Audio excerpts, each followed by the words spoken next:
Bonjour, mon nom est Sébastien Anger de la ferme de l'Odyssée. Aujourd'hui, on écoute le podcast agricole du Québec. Dans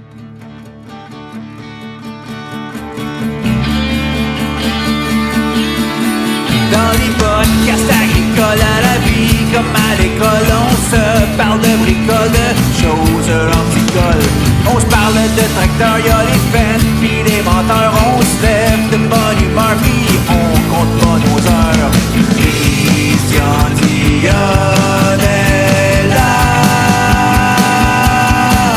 Agricole, agricole, agricole, agricole, agricole, agricole, agricole, agricole.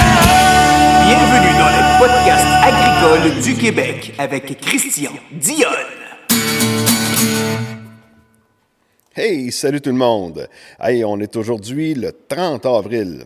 Présentement, de l'or tombe présentement du ciel. Bon, dans mon cas, j'ai déjà terminé de planter le maïs.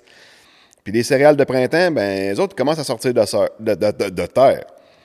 Le seul bémol, les oies et les outardes qui sont pas encore partis vers le nord. J'espère qu'elles feront pas trop de dommages. Hey, j'avais oublié de vous parler de ça. Je me suis équipé d'une console pour faire mes enregistrements de podcast. Avec ça, je peux utiliser n'importe quelle plateforme de visioconférence ou de vidéoconférence. Vous appellerez ça comme vous voudrez. Puis j'enregistre le tout directement sur la carte SD de la console. Ben, comme ça m'évite d'avoir à payer un abonnement avec la plateforme Zoom, par exemple. Puis mon jingle, ben, il est également intégré dans la console. Puis j'ai d'autres sons qui viennent avec. Comme par exemple, après avoir rencontré une super de bonne joke, genre « Hey, c'est un bœuf qui dit à une vache, viens en arrière de l'étable, ma grande, je te ferai pas de tort. » Ou ben non, j'ai aussi des applaudissements qui viennent avec ça. Je peux monter le son, descendre le son. Puis même mon son est ajustable. Je le baisse. Je le monte. Je vais le remettre où est-ce qu'il était à peu près. Puis j'ai dû changer mes micros aussi. Puis les micros qui viennent avec ça, ben c'est de qualité de loin supérieure à des micros USB. Puis, ah oui, à passant, n'oubliez pas d'aller écouter la musique du /band sur Spotify, Amazon Music puis toute autre plateforme musicale. T'sais, il ne m'a rien chargé pour faire le jingle, mais ce serait la moindre des choses de lui faire une petite plug. Puis si ça vous dit, vous pouvez aller écouter le podcast que j'ai fait avec les gars des podcasts de garage. J'ai eu un plaisir fou à participer à leur podcast. Ce sont eux également qui m'ont inspiré à faire le format du podcast que je fais présentement. Le lien Spotify sera dans la description du podcast et aussi celui du /band. Il est maintenant temps de passer à mon invité de la semaine. C'est pour moi un honneur d'avoir une personnalité connue comme Barabas dans la passion. Sébastien Anger, bonjour! Allô, Christian. T'en remets un peu trop, par exemple, là? C'est bien correct. Ah, écoute, Sébastien, tu vas nous parler un peu de toi, d'où c'est que t'es né, tes études, tu sais, puis après ça, on va faire un peu un peu ton CV, si tu veux. Ah, c'est bon, ça. C'est un parcours un peu atypique Ouais. dans l'agriculture. En fait, c'est ça, je viens de Saint-Wenceslas. OK. Pas trop loin de ce que j'habite en ce moment à Sainte-Monique. La ferme est située à Sainte-Monique actuellement. Je viens d'une famille un peu d'entrepreneurs. Okay? Oui. Mais ma mère, elle travaillait à l'hôpital. Mon père est entrepreneur en construction. OK. Okay? C'est un peu particulier. Puis on bâtit une entreprise d'érablière. Sériculteur. Sériculteur, c'est mes origines.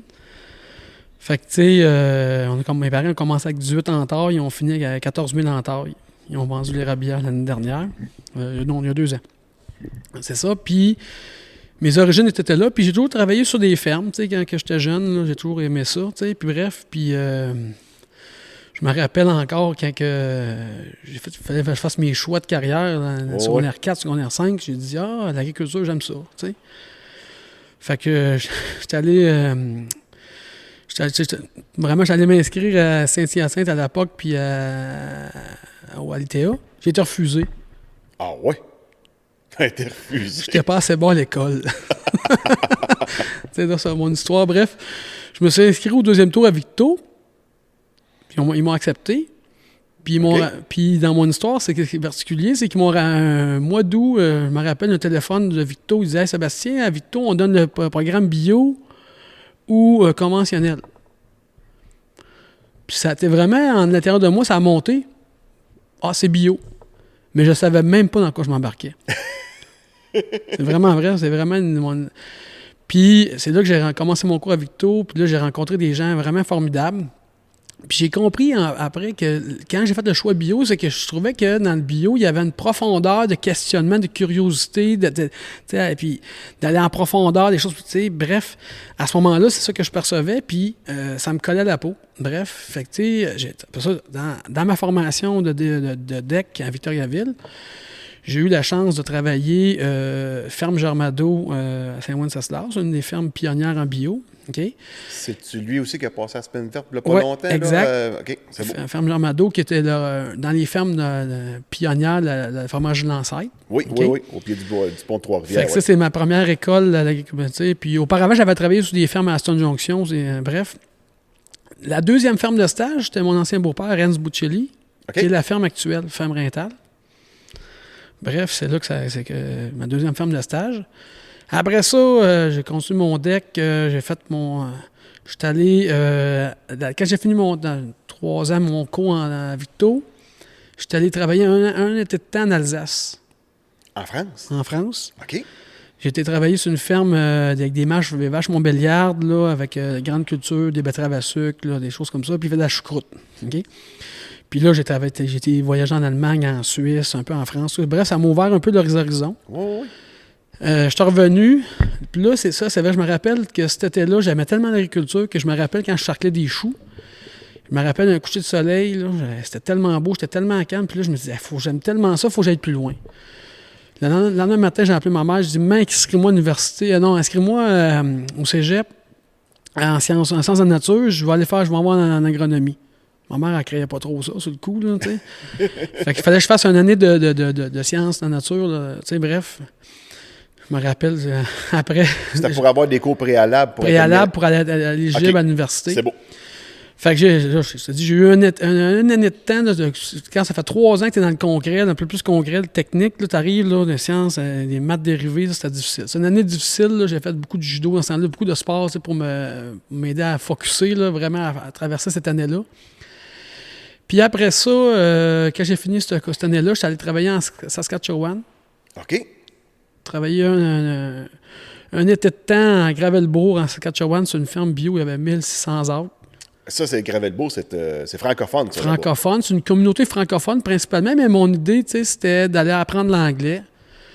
Bref, me mouiller un peu à ça, c'était une bonne école. Puis voir le climat, me dépayser un peu, les grosses machines, les climats secs, les grandes prairies, bref, voir les designs culturels, ces choses-là. Oui. C'était un producteur qui faisait des lentilles aussi. Oui, il y a beaucoup dans l'Ouest qui font des lentilles. Fait que, bref, ça, c'est du blé, de lentilles. Bref, c'était vraiment une belle expérience. Puis quand je suis revenu, j'ai commencé mon bac en agronomie à l'Université de Laval. OK. Fait que là on est rendu en quelle année? Là, on est des années 2001. 2001, OK. On est rendu en 2001. Puis, à ce moment-là, je me rappelle, là, aussi, j'avais commencé aussi à travailler au Lac-Saint-Jean. Les étés, là, aussi, à travers ça, j'ai travaillé aussi ferme Éliro au Lac-Saint-Jean. OK. Bref, puis je me rappelle, Rodrigue Tremblay, le propriétaire de la ferme actuelle, il me donnait beaucoup de confiance. Il me donnait, quand même, il y avait 600 hectares, il y avait 150 hectares de certifiés bio. Puis il me donnait quand même beaucoup de pouvoir de décision à ce moment-là. Fait que j'ai appris beaucoup, à porter les chapeaux de l'agriculteur, mais c'était quand même une belle école parce que à ce moment-là, j'avais pas les risques financiers qui venaient avec les décisions. OK. C'est le fun, c'est beau voir les agriculteurs aller, là, mais quand tu portes les risques financiers, ça change la game un peu. Oui, mais c'était une belle école. Vraiment, Rodrigue, il y avait une belle délégation de confiance, puis j'ai appris beaucoup. Puis il y avait une belle diversité de culture, il faisait de la semence à ce moment-là. Fait que j'ai connu, à ce moment-là, j'ai fait 2 saisons chez lui. OK. À travers mon baccalauréat en agronomie. Bref, l'agronomie, c'était vraiment des périodes où j'étais allé plus en profondeur dans les curiosités, aller chercher des outils importants de compréhension agronomique. Bref, puis j'ai rencontré des gens super formidables là, tout autour de ma carrière. Là, bref. Ben oui. Puis, ma troisième année, parce que le bac s'est fait en 3 ans, la dernière année, l'avant-dernière année, j'ai fait 1 année de temps, j'étais comme certificateur en bio. OK. Pour Québec vrai. Fait que ça, c'est vraiment une belle école, parce que j'étais allé me promener à grandeur du Québec. Québec vrai, ça existe encore? Oui, ça existe encore. OK. Parce que nous autres, on est inspectés pour le biologique dans le sirop d'érable, mais c'est Écossaire. Exact. Mais tu en as plusieurs, là, Oui. bref, mais Québec vrai ou Écossaire, c'est vraiment... Fait que Québec vrai, c'était vraiment une expérience où j'ai eu la chance d'aller me promener en grandeur du Québec, d'aller voir des entreprises maraîchères, des entreprises de grande culture, laitières, toutes sortes d'entreprises. Puis quand tu fais de l'audit, c'est une belle façon d'écouter des histoires. OK. Ben oui. OK? Puis là, tu vois des chiffres, tu vois des trucs, tu vois des recettes agronomiques, tu sais, puis ça m'a permis de voir qu'est-ce qui marchait puis qu'est-ce qui marchait pas. Puis là, t'écoutes, tu te dis, ah, lui, il fait ça de même, puis là, il prend telle décision, OK? Bref. Ça m'a permis de bâtir mes choix comme entrepreneur aussi. Oui. Tu sais, là, d'écouter, j'ai regardé, puis là, tu vois des trucs, quelqu'un, lui, dit ça marche, puis l'autre, là, tu vas voir une autre ferme plus loin, lui, il dit la même affaire, ça marche aussi, un peu, là. Il y a comme une... Tu sais, bref... Fait que, bref, ça m'a permis de me construire dans mes choix. Puis, bref, là, j'ai fait ma dernière année d'agronomie, puis quand j'ai fini mon bac en agronomie, j'étais engagé par le club du CDA, okay, qui est un club qui est vraiment pionnier en agriculture biologique au Québec. Un club agro-environnemental? Oui. OK. Puis, j'étais engagé comme agronome à ce moment-là. Fait que je m'occupais d'une 35 fermes en bio. Je faisais du suivi technique, là, de l'accompagnement technique là, au champ, tu sais, tout. Puis mon expertise à ce moment-là, ben, ça l'ai encore, là, mais c'était vraiment tout le niveau des régies de culture, puis tout le contrôle des mauvaises herbes. OK. J'ai toujours été une patenteux de machine, puis tu sais, j'ai vraiment été poussé ces connaissances-là.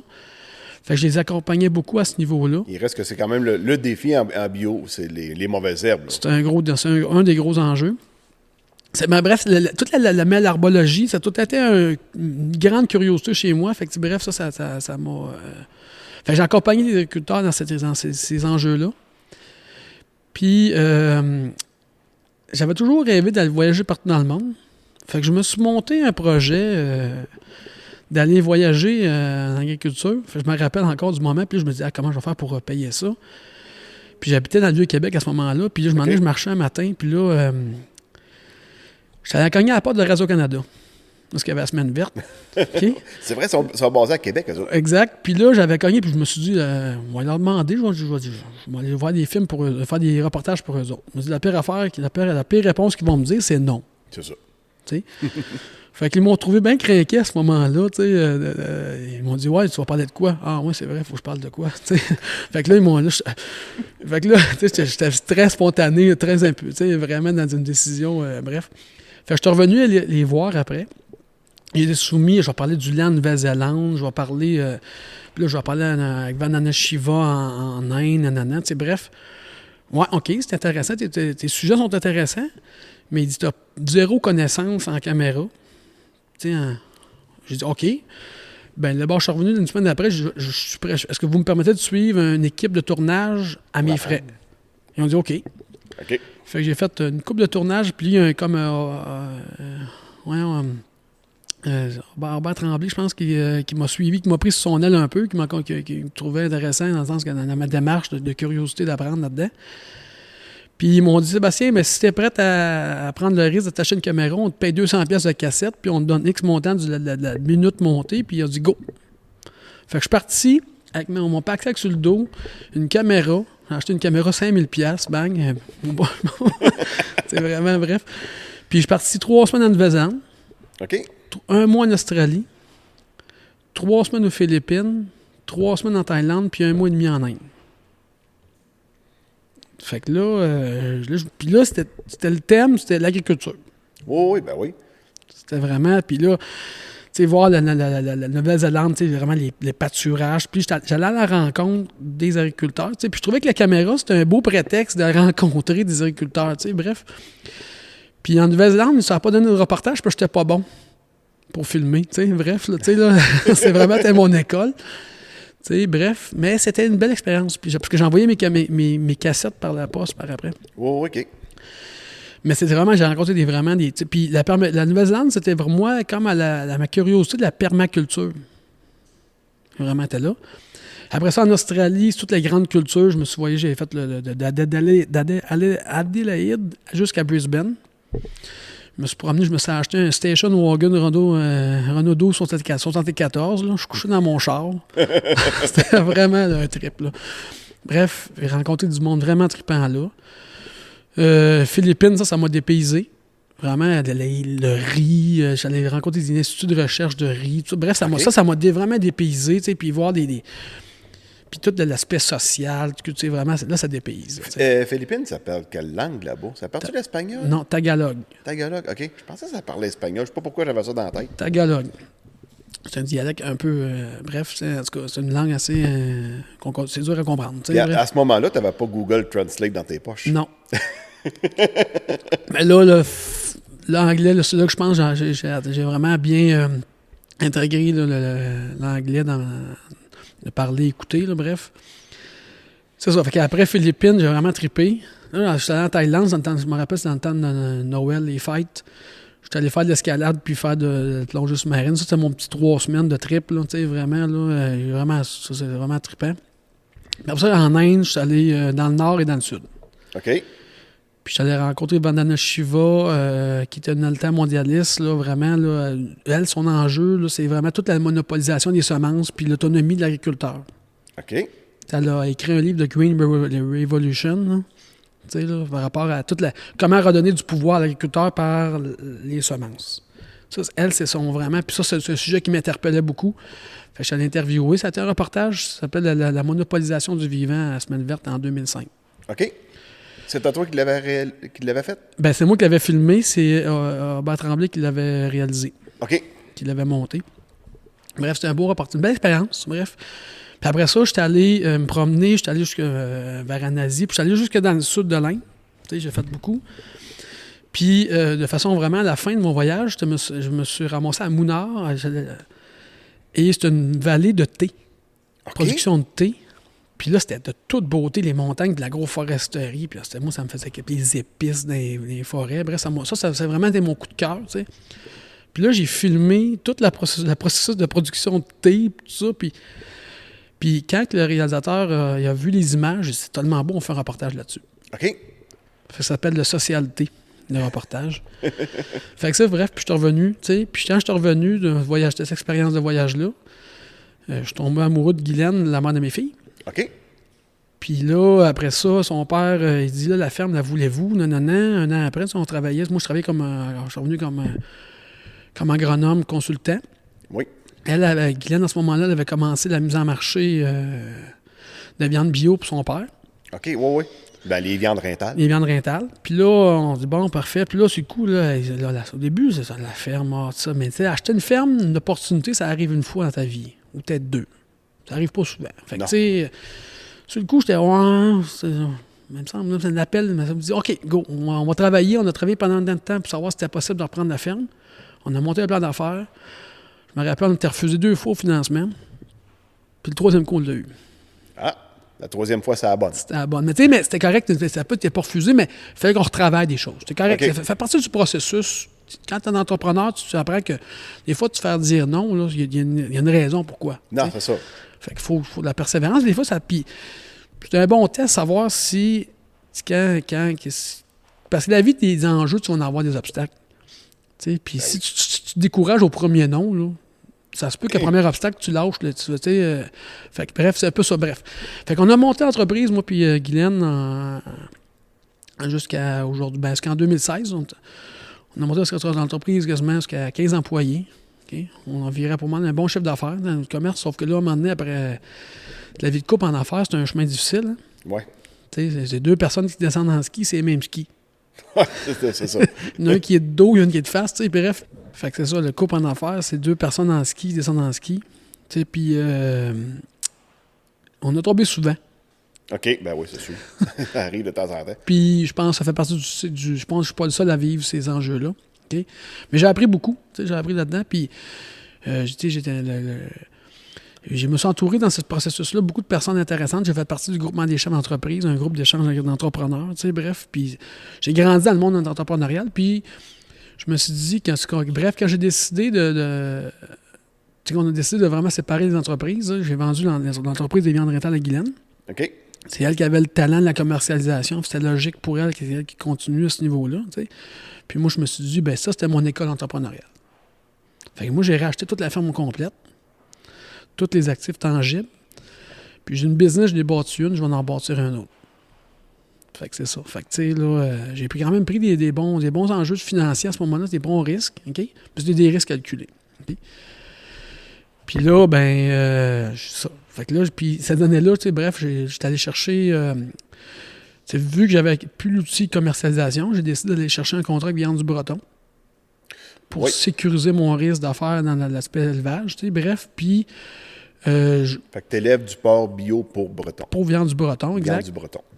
Tu sais, je connaissais la production porcine, j'avais déjà pas fait pas mal de R&D là-dedans, bref, j'avais expérimenté, mais je voulais plus faire de R&D là-dedans, puis c'était pas ma force motrice, tu sais, elle est plus dans l'axe sol-plante.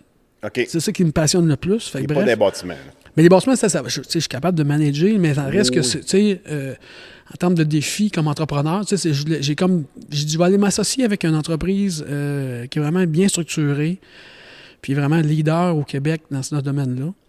Puis ça me amène aussi une grande sécurité au niveau de la liquidité, parce que l'élevage, ça amène une sécurité de liquidité dans l'entreprise, tu sais. Oui. Fait que bref, fait que là, c'est ça. Fait que là, à ce moment-là, puis là, j'ai frappé des moments là, assez difficiles. La première année, là, je fais de l'haricot. Je pétais la gueule avec des haricots. J'ai fait des essais. J'ai toujours poussé la note, faire du semi. J'ai fait du bilan. En plus, c'est vrai, il faut bien nommer que ça fait depuis 2008 que j'ai toujours travaillé en sol, dans la conservation des sols. Le premier équipement que j'ai fait de ma prime établissement, je l'ai mis sur des équipements de bio. OK. Puis j'ai fait de la culture sur bio. Puis pour moi, c'était une technique vraiment en bio où ce que je pouvais faire. Oh! Ça va, Christian? Oh, oui. On va l'avoir. C'est ça. Bon, continue. C'est ça d'être dans un garage. C'est ça d'avoir un micro trop présent avec un bras pas assez fort pour le tenir. Fait que mon bout de stud, je sais pas pourquoi, mais il a tombé. Ouais, c'est ça fait. C'est vrai, farmer. Bref. Non, c'est ça. Bref. Rien, là. J'ai un pied de 200$, là. Ah, c'est ça. J'ai 11 pouces de stud. C'est clair. Mais c'est ça. Fait que, bref, j'ai toujours fait de l'agriculture de conservation. Ça, pour moi, la santé des sols, pour moi, ça a tout le temps été présent dans toute ma carrière d'agriculteur. C'est tout le temps été ça qui me drivait dans mes décisions. Fait que j'ai toujours expérimenté depuis 2008 sur Billon, ces choses-là. Puis bref. Puis en 2017... Puis on s'entend qu'en 2008, la santé des sols, on n'entendait pas vraiment parler. Ça commençait. Ça commençait, là. C'est un premier balbutiement, là. Exact. Bref. Puis non, c'est ça. Ça m'a toujours passionné, les fonctionnements, tout ça. Bref. Puis j'ai expérimenté. Puis là, en 2017, là, j'ai eu une infestation de légionnaires sur un retour de seigle. Dans ce cas, c'était là. Tu sais, là, ça a été une année vraiment qui était vraie. Puis j'avais pas la marge de manœuvre de failer, là, puis j'ai failé. Ah, c'est bon. Ouais. Fait que là, je me suis ramassé dans le club des millionnaires cassés, mais pas à peu près, là. OK? Ça, on est pas mal tous dans ce club-là, je te dirais, comme agriculteur, là, dans le sens où, on s'est tous retrouvés dedans, ça, c'est sûr. Bref, c'est une période de vulnérabilité importante. Tu te dis, comment je vais faire pour faire mieux? Fait que là, c'est là que j'étais allé ma curiosité, puis c'est vrai, comme entrepreneur, tu sais, je me rappelle cet hiver-là, je cherchais des solutions pour me restructurer, tu sais. Puis je voulais pas me contraindre juste au Québec. Je me suis dit, je vais aller voir ce qui se fait un peu partout. Fait que je pris mon pick-up, là, puis je suis allé faire à peu près pendant 2 semaines de temps, me promener aux États-Unis. J'étais même en Ontario, j'étais allé aux États-Unis, j'ai fait le Midwest au complet avec mon pick-up, là, dans 2 runs différents. Puis j'étais curieux, c'est quoi le marché du bio, il est comment? Le marché du grain, les équipements. J'allais vraiment ratisser, voir c'est quoi les opportunités qu'il y a comme entrepreneur en agriculture. Puis qu'est-ce qui me colle à moi, qu'est-ce qui me colle pas à moi. Bref. Fait que j'ai rencontré des agriculteurs régénératifs vraiment tripants, là, vraiment tripants. Puis aussi, je me suis questionné, il y a des agriculteurs, par exemple, comme Gabe Brown, comme David Brent, qui est des agriculteurs régénératifs très, très connus, OK? Qui sont venus vraiment me titiller vraiment profondément dans leur pratique. Où ce que, tu sais, un agriculteur qui met un Roundup pour 3 ans, il met 30 unités au démarrage dans son maïs, là, puis il laisse ça aller, là. Puis des fois, il n'arrose même pas rien, là, tu sais, là, au printemps, là. J'ai dit, qu'est-ce qu'il fait, lui? Ouais, ça pique la curiosité, là. OK? C'est quoi qu'il fait, lui? Puis c'est quoi la patte? Tu sais, vraiment, c'est quoi, là, qui... Fait que là, je me suis dit, OK. Puis là, ce que j'en ai conclu, c'est que ces entreprises-là, sur un cycle de 7 ans, il y a une très grande diversité de couverts végétales. Souvent, on sème 4, 5 cash crops, OK? Mais eux, il y avait peut-être 5, 6 cash crops, mais il y avait à peu près minimum 20 espèces de couverts végétaux semés non récoltés, qui avaient un rôle d'occupation d'espace, puis venir jouer un rôle de diversité végétale. Fait que sur un cycle de 7 ans, il y avait un exemple, il mettait 12 espèces, zéro, tu sais, il récoltait rien, il faisait juste pour nourrir le sol, Ouais. okay? Puis il était en semi-direct. Fait que là, David Brent fait ça, Gabe Brown fait ça, je regarde les entreprises, fait que là, je trouvais que le dénominateur commun, c'était la quantité de diversité végétale dans l'espace-temps d'une rotation de culture. OK, ça, c'est intéressant. Puis, puis là, plus j'augmentais, plus que on augmente le niveau de diversité, plus que ton système est en équilibre. Fait que là, OK. C'est comme faire un maïs suivant un champ de foin. Mais avec un démarreur, puis après ça, pouf, le maïs n'a quasiment pas besoin de rien d'autre. Exact. Tu sais, il y a eu des racines vivantes dans le sol 12 mois par année pendant une couple d'années de suite. Exact. Le problème en grande culture, c'est que tu as des racines vivantes tu plantes en mai, fait qu'on peut dire juin jusqu'à temps que ça meure en octobre. Après ça, tous les autres mois, il n'y a rien qui se passe dans la terre. Fait que comment veux-tu mettre de la vie dans le sol s'il n'y a rien qui pousse, là? C'est un peu ça, là. Exact. Mais tu sais, puis je me suis toujours intéressé à la notion de design culturel. Tu sais, les bions, les striptiles, semi-direct.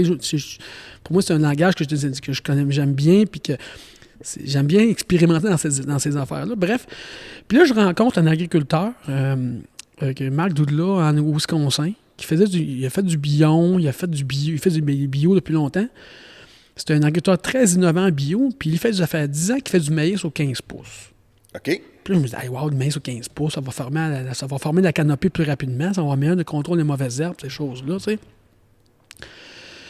Puis là, je vais le voir, tu sais, puis là, bref, il me dit, puis là, je parle de la notion de diversité végétale, tu sais, bref, puis d'intégrer de la diversité végétale pour être plus à l'équilibre, ces choses-là, là, bref, puis j'ai expliqué aussi un concept aussi qui est important, c'est que moi, je parle toujours que les mauvaises herbes, c'est de la biodiversité inconsciente.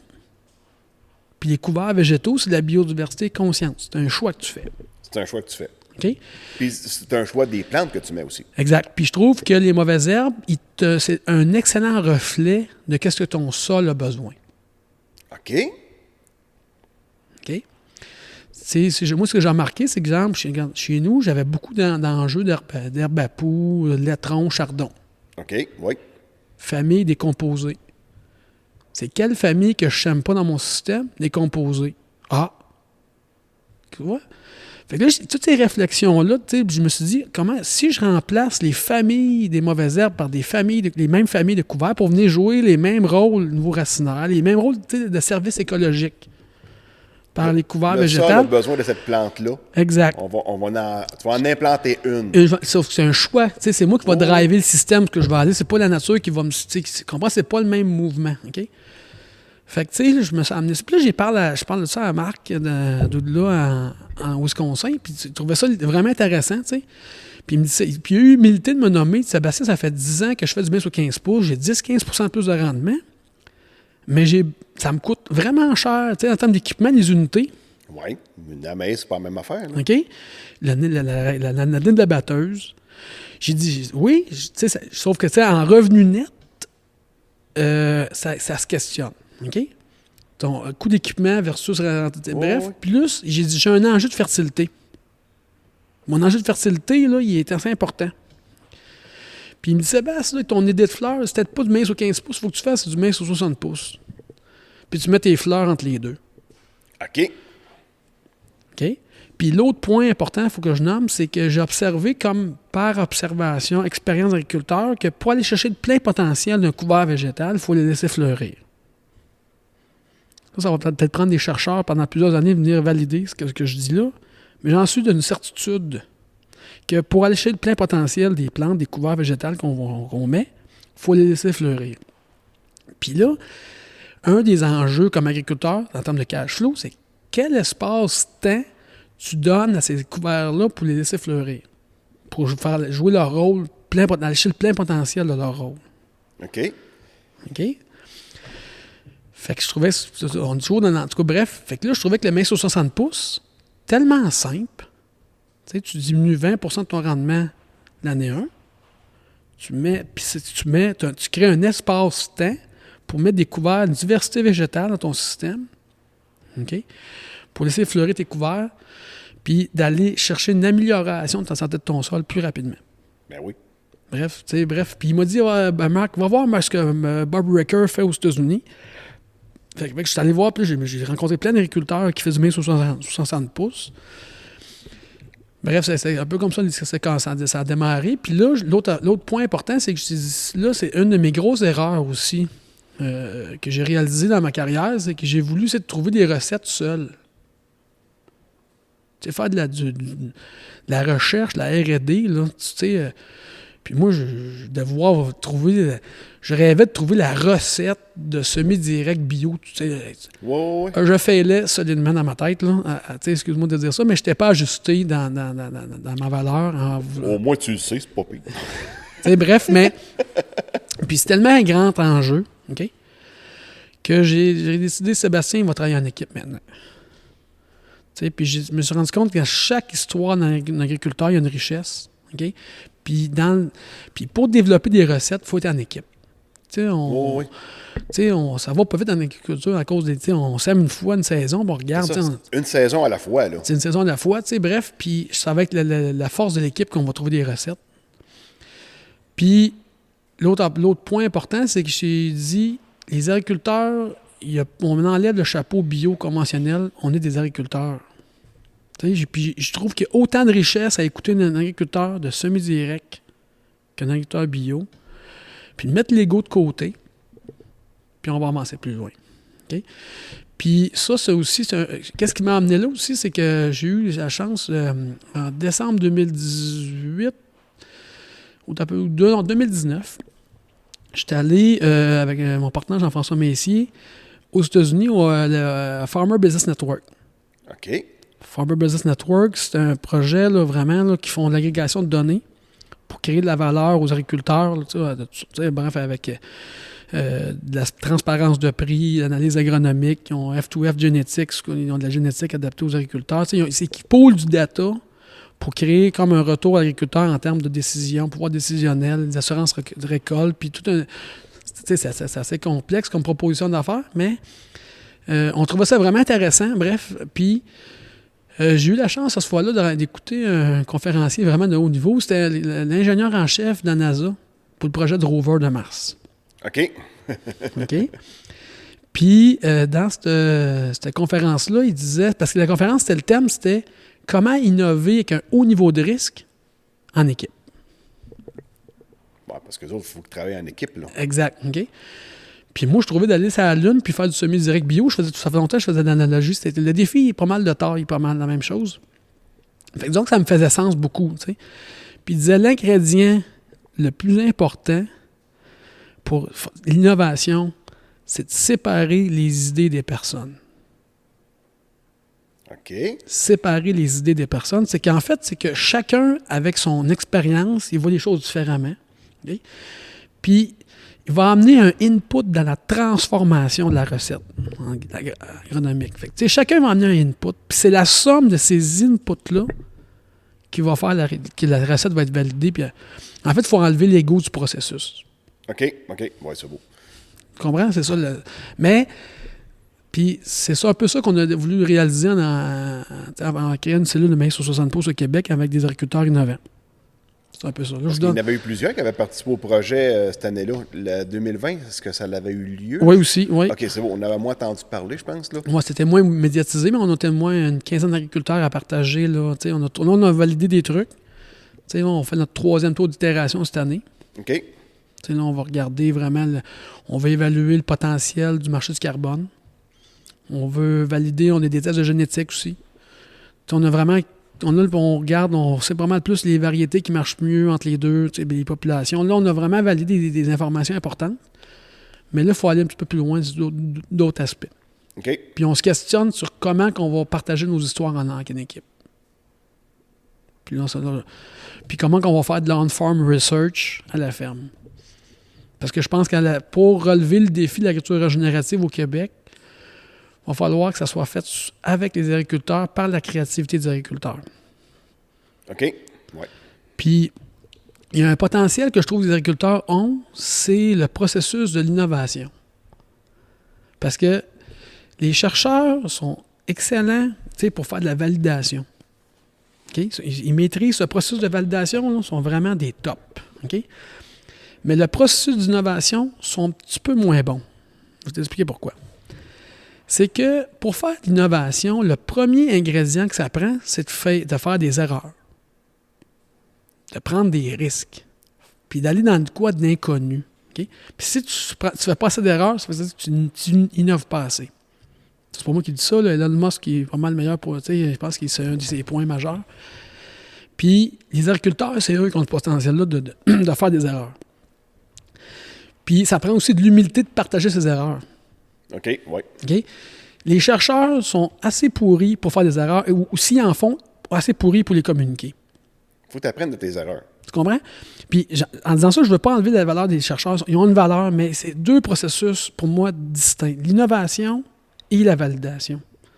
Fait qu'il faut faire un processus d'innovation et la coller à un processus de validation. Tu sais, je pense que si on améliore le processus d'innovation, qui va se faire dans une plateforme sur les fermes au Québec, en agriculture régénérative, on va accélérer le développement de cette agriculture-là. Puis l'aider par l'exemple.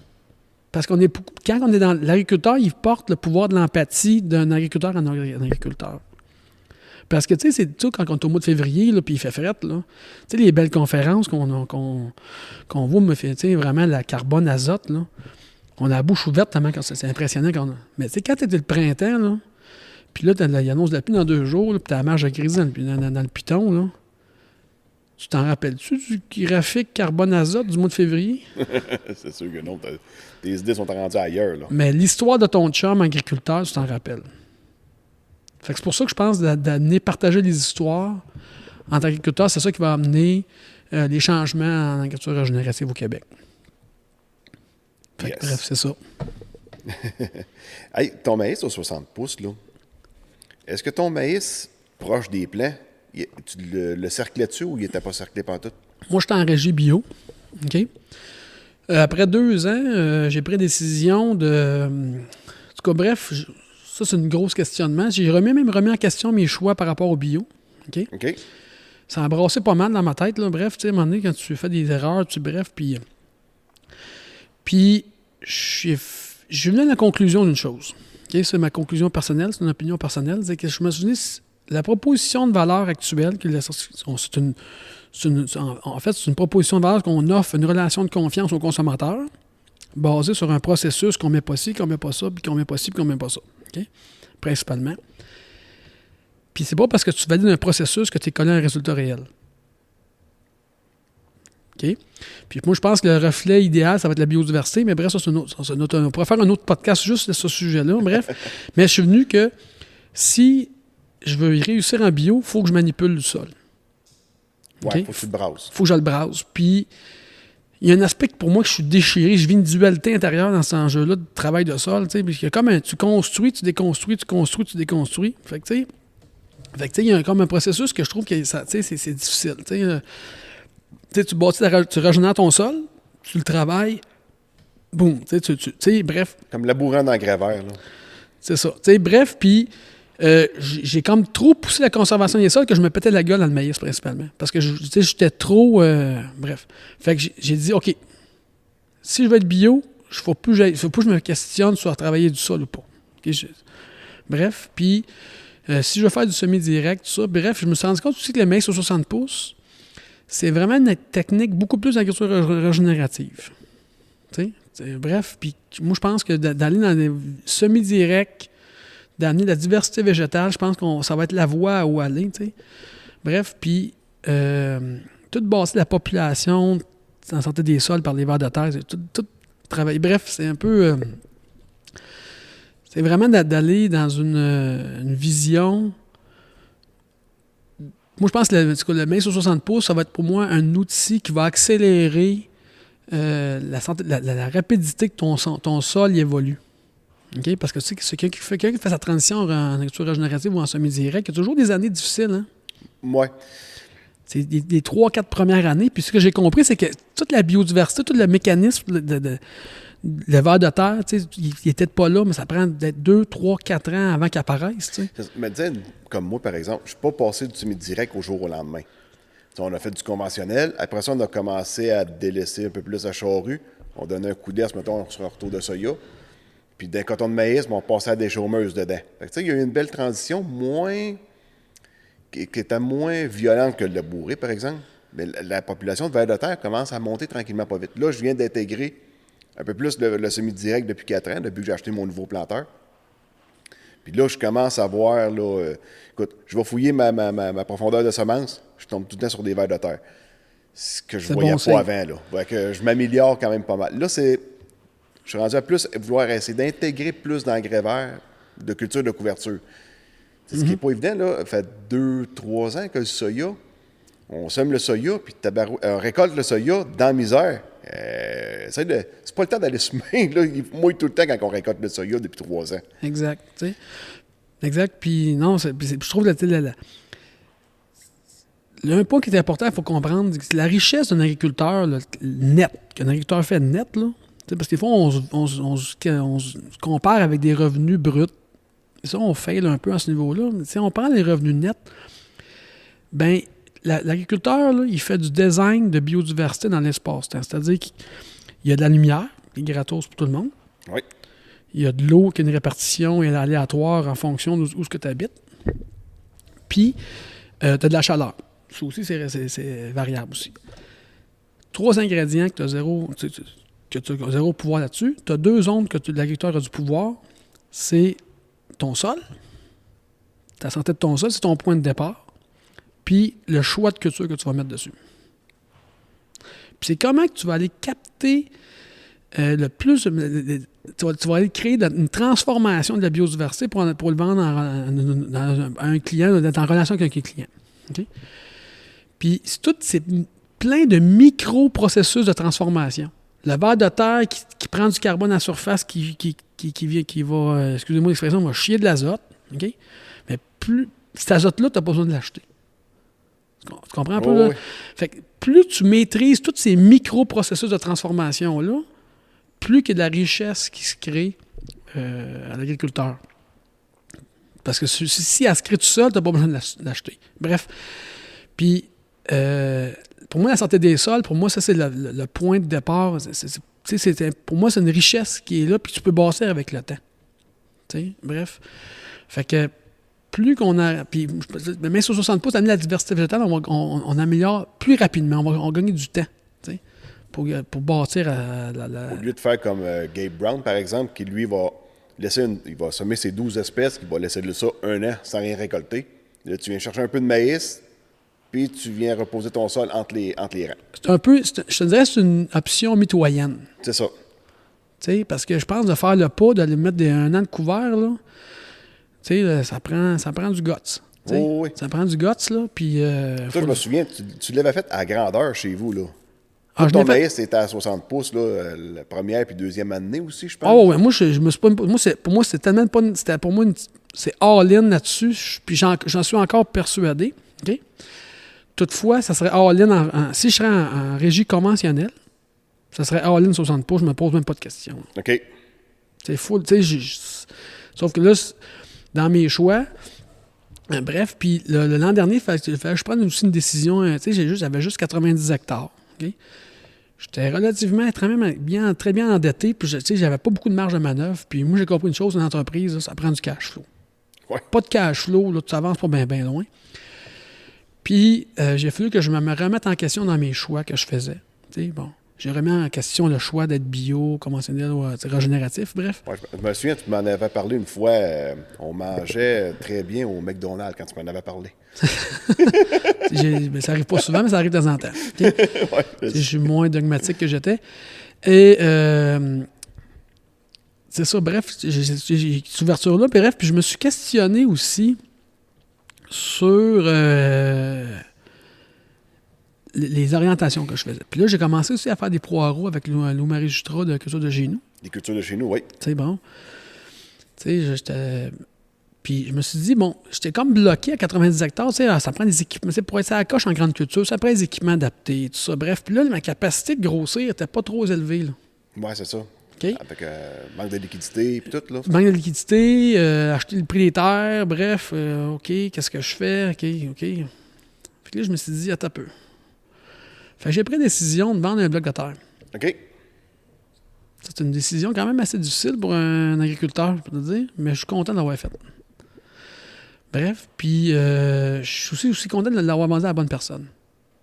Je l'ai vendu à Yannick Beauchemin, Oui. qui est un agriculteur qui est connu, qui était puis je trouve qu'il appuyait, mais qui va venir continuer ce que j'ai commencé avec la santé des sols. C'est ça. Tu sais que c'est pas lui qui va arriver avec une charrue dans le champ, là. Exact. Pour moi, c'est une valeur importante, tu sais, bref. Tu sais, ça, c'est pour moi, je suis vraiment... J'ai comme l'impression d'avoir passé à la POC à Yannick. OK, ben oui. C'est même que je le vois, Ben tu sais. oui. Bref, puis il va continuer, on fait du maïs sur 60 pouces cette année encore. OK. Cette personne-là, on fait des tests d'hybride, puis tu sais, on va faire des tests, mais je vais le faire en équipe. Tu vois, je travaille encore en équipe. Mais bref, dans mes décisions de vendre une terre, je dis, je vais rapetisser, puis je vais aller faire du maraîcher. OK? Ou des cultures spécialisées à plus grand revenu. Fait que mes équipements, qu'est-ce qui était pas un enjeu, devient une force. Parce que souvent, les maraîchers sont peu... En bio, ils ont souvent des petits ancrages, ils n'ont pas des gros équipements, ces choses-là. Tandis que moi, là, j'étais équipé en grande culture. D'aller puis j'ai des arcleurs, puis des outils que j'ai, là, j'en ai plein. Là. Pour moi, ça devient une force. Bref. Fait que ça, bref, cette année, je fais du poireau, je fais de la courge. Puis l'an dernier aussi, j'ai vu l'opportunité de faire de la production de graines de citrouille. OK. Puis la production de graines de citrouille, tu sais, ben en fait, pourquoi c'est... Ben, je me suis dit, ben j'ai vu le marché. Puis l'autre affaire, c'est que j'avais une relation que j'ai connue dans mes débuts de Rintal, que j'étais au marché Outremont à Montréal. C'est comme ça qu'on a commencé notre business. À vendre des saucisses un dimanche matin, là, ça s'appelle les dimanches de bio d'Outremont. Ah oui, OK. C'est comme ça qu'on a commencé, tu sais. Puis tu sais, c'est... Pour faire une petite bulle là, à ce niveau-là, c'est que... Qu'est-ce qui est le plus payant, c'est d'avoir pris le temps d'écouter les consommateurs. Tu sais, un marché, c'est là, on écoutait c'est quoi les besoins, ces choses-là. Bref, fait que c'est comme ça qu'on a commencé à vendre Rintal, à faire le marché. Puis là, j'avais connu Marie-Josée Richer, qui est dragon aujourd'hui, de la compagnie Prana. Oui, ben oui. Bref, puis elle vendait ses sacs de noix à côté de mon kiosque. OK, fait que ça fait longtemps que tu la connais. Ah ouais, exact. Tu sais, on a commencé à en faire en même temps. OK? La seule différence, c'est que son couple en affaires dure encore. OK. Bref, puis elle a continué. Bref, puis c'est une femme d'affaires que j'admire beaucoup, qui a une capacité de leadership, de déléguer de la confiance à son équipe, puis vraiment apporte des valeurs profondes que je porte aussi, tu sais, en termes social, de faire la différence, tu sais, bref. Fait que je suis allé la voir, Marie-Josée, t'en achètes de la graine de citrouille de l'Europe, t'aimerais-tu ça qu'on fasse un projet en agriculture bio, régénérative, au Québec, de la production de graines de citrouille? Elle dit go, ça c'est bâche, ça me fait triper, on fait go. Fait qu'on s'est lancé là-dedans. Fait que moi, en 2020... Ouais, parce qu'elle, c'est beaucoup du biologique. Tout mais bio, c'est ouais. Pratiquement tout de l'importé aussi qu'elle fait, là. Quasiment tout. Ouais. Bref, puis c'est dans sa vision d'aller plus local, ses valeurs. Tu sais, certifié B Corp aussi, dans sa certification bio, mais B Corp aussi, qui est une B Corp, qui est une certification de Business for Good. OK. Qui vont faire des audits sur toute la gestion de leadership entrepreneurial de l'entreprise. OK. Vraiment intéressant. Bref, puis on a des bons fits de valeurs, tu sais, puis je dis go, je me lance là-dedans. J'ai réussi à mettre la main sur une des seules récolteuses qu'il y avait au Canada. De citrouille? Oui. OK, c'est une machine qui va les récolter. Ouais, la même journée la même journée, j'ai acheté ma machine de citrouille, puis j'ai signé le contrat avec Marie-Josée. La même journée. C'était vraiment drôle. Fait que bref, on a expérimenté. Puis là, j'ai expérimenté ça dans 2-3 régies. Fait ça en main sur 60 pouces, en semi-direct dans le seigle, puis en culture sarclée. Avec différentes variétés. Puis on a eu une saison, on a passé avec la sécheresse. Que, bref, il y a une vidéo, vous pouvez aller voir sur pranosnack.com. Là. OK. Ça s'appelle Petite graine, grosse différence. S'il y a un lien de ça, on va mettre le lien dans la description du podcast. Ouais, ça c'est bon parce que c'est une vidéo de 14 minutes qui explique toute l'histoire. C'est vraiment intéressant. OK. Vraiment l'histoire, tu sais, bref. Fait que c'est ça. Fait que là, on a validé, tu sais, bref. Puis on a eu. Ben, j'ai compris pourquoi que ça s'est jamais fait avant au Québec. Les défis agronomiques sont relativement importants. Et les défis de conditionnement également. Pour la citrouille? Oh oui, c'est pas. Parce que c'est une graine qu'il faut que tu récoltes, tu humide, faut que tu la laves, faut que tu la sèches. C'est pas. Tu te dis, ben OK, là, il y avait cette opportunité-là, mais ça prenait quand même beaucoup de skills agronomiques.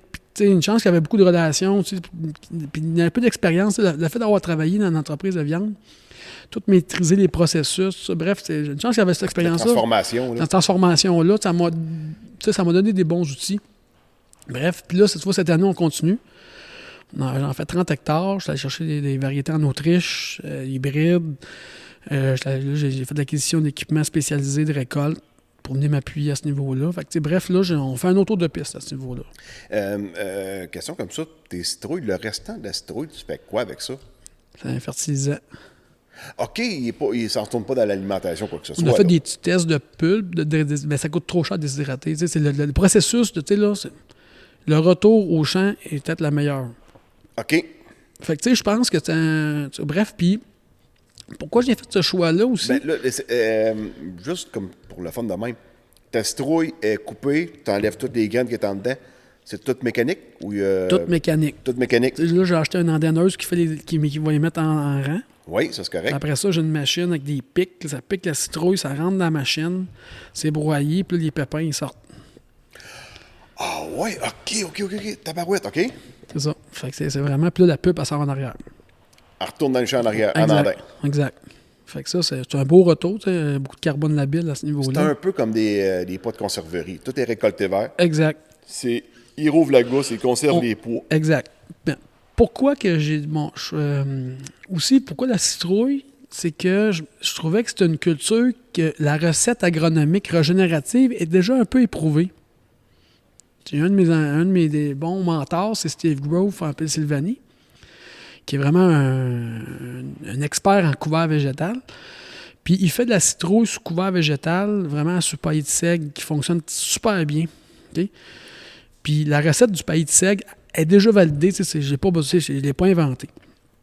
Fait que je me dis, intéressant. En plus, je trouvais que c'était une culture qui se faisait dans mes valeurs de régénératif. Fait que je dis, OK, puis je voyais aussi le potentiel éventuellement.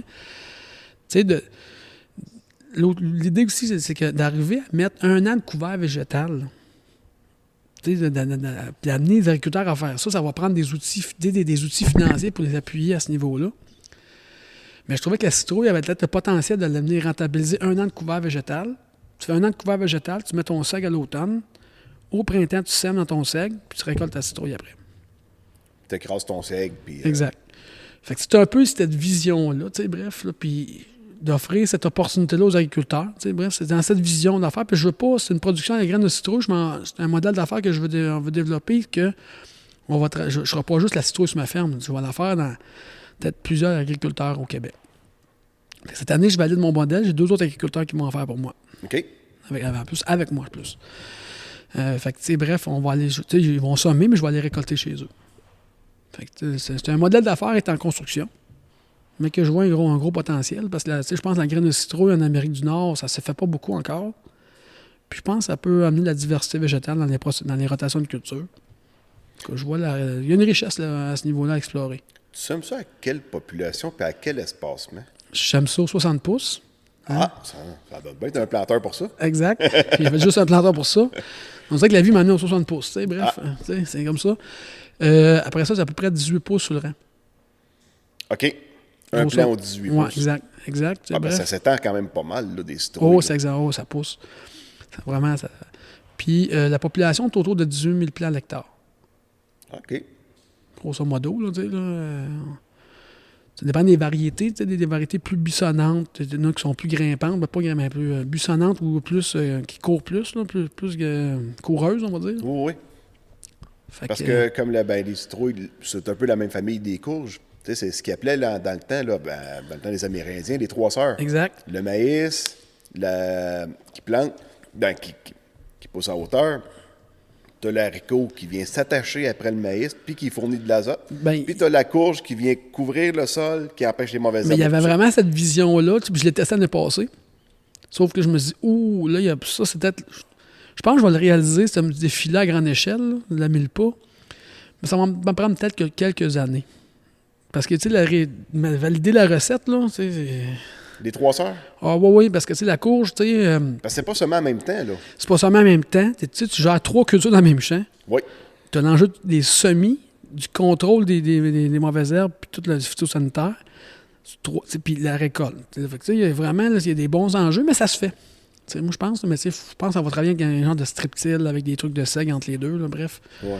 Bien sûr, dans le temps, eux autres, ils récoltaient à 5 mitaines, c'est pas pire. Là. Exact, tu sais, exact, tu sais, mais je pense que ça a un potentiel, tu sais, mais bref. Tu sais, mais je trouvais qu'aussi, qu'à 60 pouces, il manquait un petit peu de lumière pour la courge. OK. La citrouille, tu sais, puis il faut comprendre aussi que, là, un des enjeux qu'on a par rapport à l'Autriche, que la production de citrouille est vraiment forte, là, tu sais, c'est que eux vont... Mais en ce moment, ils sont en train de semer la citrouille. OK. Ils ont à peu près 3 semaines d'avance sur le climat québécois. C'est un avantage concurrentiel qu'on ne pourra jamais battre. Non, ça, c'est sûr. T'sais. Parce que, tu sais, semer de la courge avant le 25 de mai, là, c'est assez risqué. Puis tu dois avoir différentes maturités aussi là-dedans. Ben c'est ça, je suis allé chercher des variétés plus hâtives. La génétique ouais. va avoir une importance un peu importante là-dedans, tu sais.